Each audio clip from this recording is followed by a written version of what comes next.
680 AD में लड़ा गया करबला का युद्ध इस्लामी इतिहास में एक महत्वपूर्ण क्षण था। 630 एडी में पैगंबर मोहम्मद की मृत्यु के बाद युवा मुस्लिम समुदाय दैट इज उम्मा नेतृत्व को लेकर जूझ रहा था। आम सहमति से चुने गए पहले 4 खलीफाओं ने इस्लामी साम्राज्य का सफलतापूर्वक विस्तार किया था। हालांकि उनके शासनकाल में बढ़ते हुए कष्ट और आंतरिक कलह दिखाई देने लगे थे। करेक्ट नेतृत्व का सवाल लगातार विवादास्पद होता जा रहा था। 661 एडी में चौथे खलीफा अली इब्न अबी तालिब की हत्या के बाद इस्लामी दुनिया उथल-पुथल में फंस गई। इस घटना ने एक महत्वपूर्ण मोड़ दिया, रशीदुन खिलाफत के युग का अंत किया और गहन अनिश्चितता के दौर की शुरुआत की। उम्मा अब गहराई से विभाजित हो गया था। खिलाफत के प्रतिस्पर्धी दावों से उसकी एकता खंडित हो गई थी। कलह के बीज बो दिए गए थे और करबला की लड़ाई इन उबलते तनावों की दुखद परिणति बनेगी। करबला की लड़ाई केवल सेनाओं का टकराव नहीं था, यह सिद्धांतों का टकराव था। यह पहले 4 खलीफाओं द्वारा सन्निहित एक कंसेंशुअल खिलाफत की अवधारणा और वंशानुगत उत्तराधिकार की नवजात धारणा के बीच संघर्ष था। इस संघर्ष ने उन मूलभूत सवालों को उजागर किया जो मुस्लिम दुनिया को लगातार सताते रहेंगे। इस्लाम में नेतृत्व का करेक्ट आधार क्या है? उम्मा के भीतर सत्ता का हस्तांतरण कैसे होना चाहिए? करबला की लड़ाई इराक के मैदानी इलाकों में यूफ्रेट्स नदी के पास लड़ी गई थी। इसने दूसरे उमैयद खलीफा यजीद प्रथम की सेनाओं को पैगंबर मोहम्मद के पोते इमाम हुसैन के नेतृत्व में अनुयायियों के एक छोटे समूह के खिलाफ खड़ा कर दिया। यह लड़ाई संक्षिप्त और क्रूर, दूरगामी परिणाम वाली होगी, इस्लामी इतिहास के पाठ्यक्रम को आकार देगी और मुस्लिम दुनिया के आध्यात्मिक परिदृश्य पर एक अमिट छाप छोड़ेगी। करबला की कहानी के केंद्र में इमाम हसन और इमाम हुसैन हैं, जो पैगंबर मोहम्मद के पोते हैं। वे पैगंबर के चचेरे भाई और दामाद अली इब्न अबी तालिब और पैगंबर की बेटी फातिमा के बेटे थे। हसन और हुसैन दोनों अपनी पवित्रता, ज्ञान और पैगंबर की शिक्षाओं के अवतार के लिए पूजनीय थे। उन्हें पैगंबर की विरासत का असली उत्तराधिकारी माना जाता था, जो उम्मा के एक महत्वपूर्ण हिस्से के सम्मान और वफादारी का आदेश देते थे। मैं शांति और सुलह की ओर झुका हुआ हूँ, टकराव पर बातचीत को तरजीह देता हूँ। मैं उम्मा के भीतर एकता बनाए रखने में विश्वास करता हूँ, भले ही इसके लिए मुश्किल समझौते करने पड़े। मैं युवा मुस्लिम समुदाय की नाजुकता और आंतरिक कलह के खतरों से अच्छी तरह वाकिफ हूँ। मैं अपने साहस और अटूट सिद्धांतों के लिए जाना जाता हूँ। मैं कर्मठ व्यक्ति हूँ, न्याय और धार्मिक आचरण के लिए प्रतिबद्ध हूँ। मेरा मानना है कि अत्याचार के सामने चुप्पी साजिश में शामिल होने के समान है। अपने अलग अलग दृष्टिकोणों के बावजूद हसन और हुसैन दोनों ने अपने दादा पैगंबर मोहम्मद के लिए एक अटूट विश्वास और गहरा प्यार साझा किया। वे दोनों उनकी विरासत को संरक्षित करने और इस्लाम की सच्ची भावना को बनाए रखने के लिए प्रतिबद्ध थे। उनका मानना था कि खिलाफत सेवा का पद होना चाहिए, जो उम्मा के कल्याण के लिए समर्पित हो। करबला की लड़ाई तक ले जाने वाली घटनाओं में हसन और हुसैन के विपरीत व्यक्तित्व महत्वपूर्ण भूमिका निभाएंगे। कूटनीति के लिए हसन की पसंद उसे एक घातक निर्णय लेने के लिए प्रेरित करेगी, एक ऐसा निर्णय जो हुसैन के दुखद भाग्य का मार्ग प्रशस्त करेगा। हसन और हुसैन के विपरीत यजीद प्रथम एक विवादास्पद व्यक्ति था। वह उमैयद वंश के संस्थापक मुआविया प्रथम का पुत्र था। मुआविया ने अली इब्न अबी तालिब के साथ एक लंबे संघर्ष के बाद उमैयद खिलाफत की स्थापना की थी। मेरे शासन ने एक नए राजवंश की स्थापना की, मेरे बेटे के भविष्य के लिए मंच तैयार किया। खिलाफत के लिए मेरा प्रवेश उम्मा के भीतर परामर्श और आम सहमति के माध्यम से खलीफा चुनने की पारंपरिक प्रथा से एक प्रस्थान को चिह्नित करता है। यजीद के शासन को सत्ता के केंद्रीकरण और शासन के प्रति अधिक सांसारिक दृष्टिकोण की विशेषता थी। कई लोगों ने उसे धार्मिक पवित्रता और अपने पूर्ववर्तियों के नैतिक अधिकार की कमी के रूप में देखा। उनकी जीवन शैली और नीतियों को अक्सर इस्लाम के मूल्यों के विपरीत माना जाता था। इस धारणा ने उम्मा के भीतर विभिन्न गुटों के बीच आक्रोश और विरोध को हवा दी। खिलाफत के लिए यजीद के दावे को कई लोगों ने चुनौती दी, जिनका मानना था कि पैगंबर मोहम्मद के पोते के रूप में हसन ही असली उत्तराधिकारी थे। हालांकि उम्मा की एकता को प्राथमिकता देते हुए हसन ने मुआविया के साथ एक संधि पर बातचीत करने का विकल्प चुना। इस संधि ने शांति सुनिश्चित करते हुए हसन को राजनीतिक क्षेत्र से प्रभावी ढंग से दरकिनार कर दिया। हसन और मुआविया के बीच संधि एक नाजुक समझौता था। इसने उम्मा के भीतर अंतर्निहित तनावों और विभाजनों को दूर करने के लिए बहुत कम काम किया। जब 680 एडी में मुआविया की मृत्यु हुई तो यजीद उसके उत्तराधिकारी बने। उन्हें अनसुलझे संघर्षों और उबलते आक्रोशों से भरी खिलाफत विरासत में मिली। यजीद प्रथम के प्रवेश ने असंतोष की आग को फिर से जगा दिया।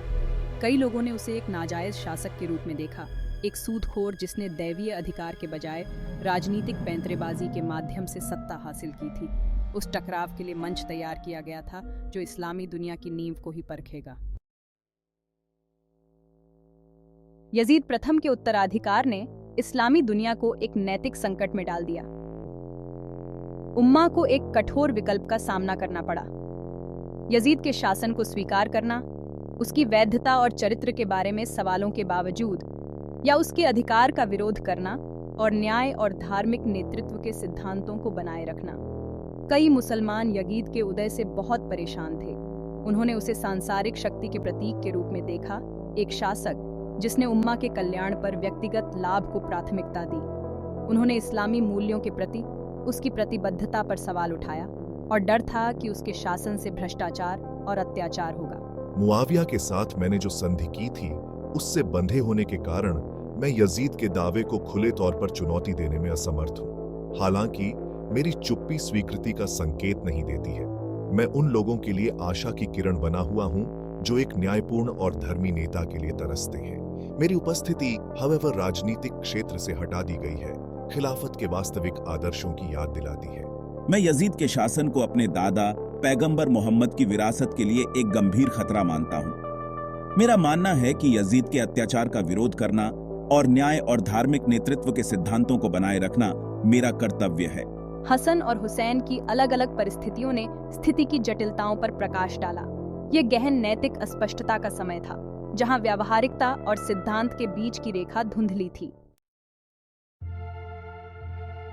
मुआविया के साथ संधि करने का इमाम हसन का फैसला एक व्यावहारिक था, जो उम्मा की भलाई के लिए गहरी चिंता से पैदा हुआ था। उन्होंने एक लंबे संघर्ष की विनाशकारी क्षमता को पहचाना, खासकर ऐसे समय में जब मुस्लिम समुदाय अभी भी युवा और कमजोर था। उनका मानना था कि एकता बनाए रखना और रक्तपात को रोकना सर्वोपरि है, भले ही इसके लिए व्यक्तिगत बलिदान देना पड़े। संधि, जबकि अली के समर्थकों और उमैयदों के बीच संघर्ष को प्रभावी ढंग से समाप्त कर दिया, हसन के लिए भारी कीमत पर आया। उन्हें खिलाफत के अपने दावे को त्यागना पड़ा और सक्रिय राजनीतिक जीवन से हटना पड़ा। यह किसी ऐसे व्यक्ति के लिए निगलने के लिए एक कड़वी गोली थी जिसे व्यापक रूप से पैगंबर की विरासत का असली उत्तराधिकारी माना जाता था। हालांकि मेरा निर्णय कमजोरी या समर्पण का संकेत नहीं था। यह एक परिकलित चाल थी, आगे रक्तपात को रोकने और उम्मा की एकता को बनाए रखने के उद्देश्य से एक रणनीतिक वापसी थी। उनका मानना था कि मुआविया के साथ सीधे टकराव से बचकर वह समय निकाल सकते हैं और इस्लाम के सच्चे संदेश को जड़ लेने के लिए जगह बना सकते हैं। हसन की संधि उनकी बुद्धि और शांति और सुलह के सिद्धांतों के प्रति उनकी गहरी प्रतिबद्धता का प्रमाण थी। मैं समझता था कि सच्चा नेतृत्व सत्ता चलाने में नहीं, बल्कि लोगों की जरूरतों को पूरा करने में है। राजनीतिक क्षेत्र से पीछे हटने के हसन के फैसले ने उनके अनुयायियों की नजर में उनके कद को कम नहीं किया।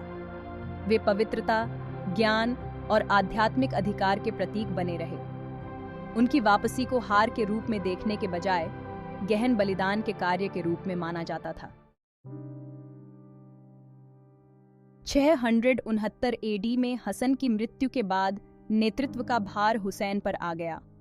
उन्हें प्रतिरोध की विरासत में मिली, एक ऐसी विरासत जो इस विश्वास में जड़ें जमाए हुए थीं कि खिलाफत सेवा का पद होना चाहिए जो न्याय और धार्मिकता को बनाए रखने के लिए समर्पित हो। उन्होंने बढ़ती चिंता के साथ यजीद के शासन को देखा, इस्लामी मूल्यों के क्षरण और अत्याचार के उदय को देखा। हुसैन को इराक के एक शहर कूफा के लोगों से निमंत्रण मिला, जिसमें उनसे विनती की गई कि वे आएं और यजीद के खिलाफ उनका नेतृत्व करें। उन्होंने हुसैन को खिलाफत का असली उत्तराधिकारी माना, जो मुस्लिम दुनिया में न्याय और पवित्रता को बहाल कर सकता था। सावधानीपूर्वक विचार और परामर्श के बाद मैंने उनके आह्वान का उत्तर देने का फैसला किया। कूफा की यात्रा करने का हुसैन का निर्णय व्यक्तिगत महत्वाकांक्षा से प्रेरित नहीं था। यह एक नैतिक अनिवार्यता की प्रतिक्रिया थी। अन्याय और उत्पीड़न के खिलाफ कार्रवाई का आह्वान था। उन्होंने इसमें शामिल जोखिमों को पहचाना, लेकिन उनका मानना था कि अत्याचार के सामने चुप रहना उनके विश्वास और उनके दादा की विरासत के साथ विश्वासघात था। कूफा की हुसैन की यात्रा खतरे से भरी थी। यजीद ने उसकी योजनाओं की जानकारी होने पर उसे रोकने के लिए सैनिक भेजे। हुसैन और उनके अनुयायियों का छोटा समूह, जिसमें परिवार के सदस्य भी शामिल थे, करबला शहर के पास घिरे हुए थे। कूफा के लिए उनका रास्ता अवरुद्ध था। वे संख्या में कम थे और उनके पास हथियारों की कमी थी। उनका सामना एक दुर्जेय दुश्मन से था जो उनके विद्रोह को कुचलने के लिए दृढ़ था। करबला में फंसे हुसैन और उनके साथियों को एक अल्टीमेटम दिया गया। यजीद की सेना के सामने आत्मसमर्पण करें और उसके प्रति निष्ठा की प्रतिज्ञा करें या परिणाम भुगतें। अपने सिद्धांतों में अडिग मैंने अत्याचार के आगे झुकने से इनकार कर दिया। मैंने अपनी जमीन पर खड़े रहने का फैसला किया, भले ही इसका मतलब निश्चित मौत ही क्यों ना हो। अंत में हुसैन आखिरी आदमी खड़ा था, गिर गया। यजीद की सेना ने उसका सिर कलम कर दिया, उसके शरीर को अपवित्र कर दिया।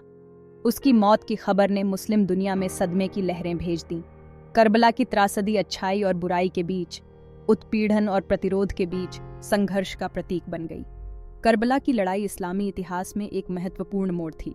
इसने एक युग का अंत किया, एक ऐसा युग जहां एक कंसेंशुअल खिलाफत का आदर्श प्राप्य लग रहा था। इसने गहरे विभाजन के दौर की शुरुआत की, जहां करेक्ट नेतृत्व का प्रश्न अनसुलझा रहा। S2 घायल और थके होने के बावजूद मैंने अटूट दृढ़ता के साथ लड़ना जारी रखा। मैंने अपने साथियों की मौत देखी, जिसमें मेरा अपना बेटा अली अकबर भी शामिल था। मैं आगे बढ़ता रहा, मेरी आत्मा अटूट, मेरा विश्वास अडिग। नरेटर, लड़ाई संक्षिप्त और क्रूर थी। एक एक करके हुसैन के साथी गिरते गए, उनके शरीर युद्ध के मैदान में बिखर गए। उन्होंने इस ज्ञान के साथ लड़ाई लड़ी कि वे एक उच्च उद्देश्य के लिए, इस्लाम की सच्ची भावना के संरक्षण के लिए अपने जीवन का बलिदान दे रहे हैं। उनका मानना था कि उनकी मृत्यु प्रतिरोध के प्रतीक के रूप में काम करेगी, जो भविष्य की पीढ़ियों को अन्याय और उत्पीड़न के खिलाफ खड़े होने के लिए प्रेरित करेगी। S2 संख्या में कम और गिरे होने के कारण मैंने और मेरे अनुयायियों के छोटे समूह ने असाधारण साहस और लचीलापन के साथ लड़ाई लड़ी। हम जानते थे कि हम दुर्गम बाधाओं का सामना कर रहे हैं, फिर भी हमने अत्याचार के आगे झुकने से इनकार कर दिया। नैरेटर, 680 AD में मुहर्रम की 10वीं तारीख को लड़ा गया करबला का युद्ध हुसैन के अटूट विश्वास और न्याय के प्रति उनकी प्रतिबद्धता का प्रमाण था। करबला की लड़ाई ने मुस्लिम दुनिया के आध्यात्मिक परिदृश्य पर एक अमिट छाप छोड़ी। यह अत्याचार के सामने बलिदान, प्रतिरोध और अटूट विश्वास का प्रतीक बन गया। हुसैन की शहादत की कहानी दुनिया भर के मुसलमानों के साथ गहराई से गूंजी, सांस्कृतिक और भाषाई बाधाओं को पार करती हुई। करबला उन लोगों के लिए एक नारा बन गया जो न्याय और धार्मिकता के लिए तरसते थे। इसने एक अनुस्मारक के रूप में कार्य किया कि उत्पीड़न के सामने चुप्पी अस्वीकार्य थी, कि भारी बाधाओं के खिलाफ भी प्रतिरोध एक नैतिक अनिवार्यता थी। करबला की घटनाओं ने लाखों लोगों के दिलों में अवज्ञा की भावना पैदा की, उन्हें अपने विश्वासों के लिए खड़े होने और अधिक न्यायपूर्ण दुनिया के लिए लड़ने के लिए प्रेरित किया। करबला की विरासत राजनीति और धर्म के दायरे से परे विस्तारित हुई।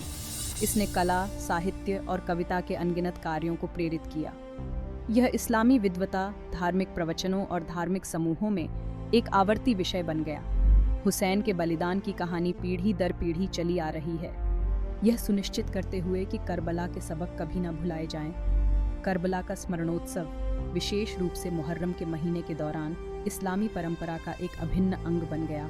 दुनिया भर में लाखों मुसलमान करबला की घटनाओं को याद करने और हुसैन और उनके साथियों की स्मृति का सम्मान करने के लिए शोक रिचुअल्स, जुलूसों और समारोहों में भाग लेते हैं। करबला की विरासत अतीत तक ही सीमित नहीं है, यह दुनिया भर के लोगों को न्याय, समानता और स्वतंत्रता के लिए लड़ने के लिए प्रेरित करना जारी रखता है। अत्याचार के खिलाफ हुसैन के स्टैंड की कहानी आशा की किरण के रूप में कार्य करती है, हमें याद दिलाती है कि सबसे अंधेरे समय में भी मानवीय भावना उत्पीड़न पर विजय प्राप्त कर सकती है।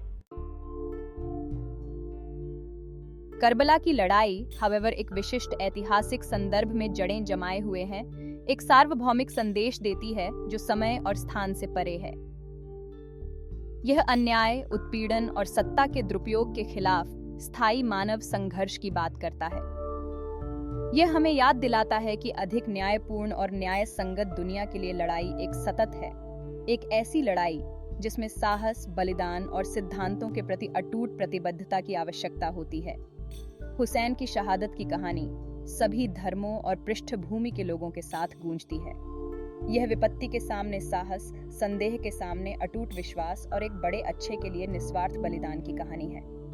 यह एक कहानी है जो हमें याद दिलाती है कि सच्चा नेतृत्व सत्ता की खोज में नहीं, बल्कि मानवता की सेवा में है। करबला का कालातीत संदेश दुनिया भर के लोगों को उस चीज के लिए खड़े होने के लिए प्रेरित करना जारी रखता है जिसमें वे विश्वास करते हैं, न्याय और समानता के लिए लड़ने के लिए और इसके सभी रूपों में उत्पीड़न का विरोध करने के लिए।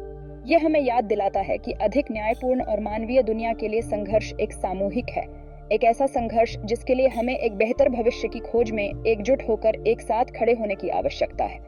करबला की घटनाएं हावेवर दुखद हैं, एक शक्तिशाली अनुस्मारक के रूप में कार्य करती है कि भारी बाधाओं का सामना करने पर भी मानवीय भावना प्रबल हो सकती है। हुसैन और उनके साथियों द्वारा किए गए बलिदान हमें एक ऐसी दुनिया के लिए प्रयास करने के लिए प्रेरित करते रहते हैं जहां न्याय, समानता और करुणा सर्वोच्च हो। उनकी विरासत विश्वास, साहस और सिद्धांतों के प्रति अटूट प्रतिबद्धता की स्थायी शक्ति का प्रमाण है।